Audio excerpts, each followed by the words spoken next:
बोलिए नारायण भगवान की जय। मैं विशाल शर्मा आप सभी के सामने आप सभी को श्री आमल की एकादशी की हार्दिक शुभकामनाएं। एक समय श्री युधिष्ठिर जी महाराज भगवान श्री कृष्ण के पास जाकर पूछने लगे कि हे भगवान कृष्ण, हे गोविंद, हे जनार्दन, आप कृपया कर मुझे फाल्गुन मास के शुक्ल पक्ष की क्या एकादशी है, उसका क्या नाम है, उसकी क्या विधि है, कौन सी उसकी कथा है, आप कृपया कर मुझे बताइए। आपने बड़ी ही सुंदर फाल्गुन मास के कृष्ण पक्ष की विजया नाम की एकादशी आपने मुझे सुनाई। अब मैं शुक्ल पक्ष की एकादशी को जानना चाहता हूँ। जैसे युधिष्ठिर जी महाराज ने पूछा तो भगवान कृष्ण कहने लगे कि हे युधिष्ठिर जी, आपने बड़ी ही सुंदर बात पूछी है। फाल्गुन मास में शुक्ल पक्ष में जो एकादशी आती है उसका नाम आमल की एकादशी है। ये एकादशी बड़ी ही पवित्र तथा पुण्यों को प्रदान करने वाली है।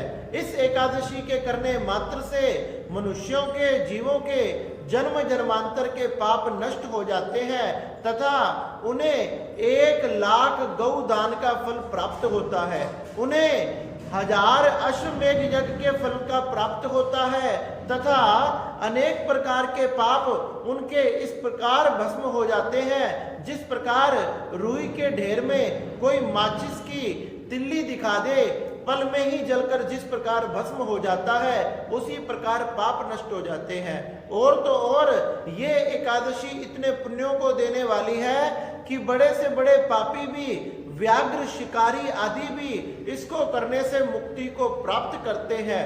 श्री युधिष्ठिर जी महाराज कहने लगे, आप कृपया कर मुझे बताएं कि कोई व्याघ्र, कोई व्याध, कोई शिकारी भी किस प्रकार से मुक्ति को प्राप्त कर लेता है।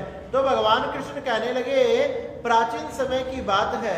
एक समय एक राजा रहा करता था जिसका नाम चित्ररथ था।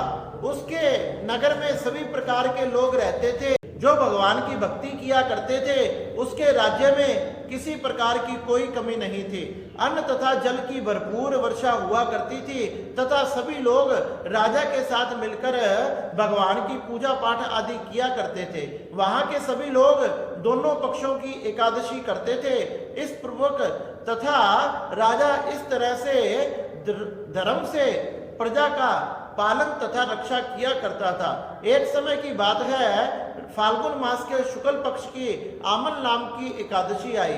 राजा ने मन बनाया, विचार बनाया, क्यों ना इस एकादशी पर अपनी समस्त प्रजा के साथ नगर के बाहर नदी पर स्नान कर जो वहां मंदिर है वहां भगवान का पूजन किया जाए। समस्त प्रजा के साथ नदी में स्नान आदि कर आचमन कर स्वच्छ वस्त्रों को पहनकर, स्वच्छ वस्त्र आदि धारण कर भगवान के मंदिर में जाकर भगवान श्री जनार्दन का पूजन करने लगे। भगवान का पूजन किया, अनेक प्रकार से षोडश उपचार से फल फूल आदि भगवान को समर्पित किए और भगवान को समर्पित करने के बाद वहीं बैठकर भगवान का कीर्तन करने लगे। उसी समय क्या हुआ, वहां एक व्याध आया जो जंगल में शिकार खेलने के लिए आया था। जंगल में उसे किसी प्रकार का कोई भी पशु तथा पक्षी प्राप्त नहीं हुआ। भूख से बेचैन होकर वह उस मंदिर में आ गया। वह सोचने लगा कि यहाँ मंदिर में जब सब लोग चले जाएंगे, यहाँ से कुछ उठाकर ले जाऊंगा जिससे मेरा पेट भर जाएगा। इस प्रकार वह सोचकर प्रजा के साथ वहीं बैठ गया और समस्त प्रजा भगवान का नाम का कीर्तन करते हुए कुछ समय बाद जो वहां ब्राह्मण देवता थे उनके मुख से एकादशी की कथा सुनने लगे। इस प्रकार से उस व्याध ने समस्त कीर्तन को सुना, समस्त एकादशी की कथा को सुना और इस प्रकार से भगवान का नाम लेते हुए भजन कीर्तन करते हुए शाम हो गई। शाम से रात्रि हो गई और रात्रि में भी समस्त प्रजा राजा के साथ उस मंदिर में बैठकर भगवान का जागरण करते रहे। जब सुबह हुई, प्रातः काल होते ही वहां सभी प्रजा अपने घर को लौटने लगी तो वह शिकारी भी अपने घर चला गया तथा जो कुछ बचा कुचा अन्न था उसी को उसने ग्रहण कर लिया। इस समय कुछ समय बाद ही काल उसके निकट आ गया और उसकी मृत्यु हो गई।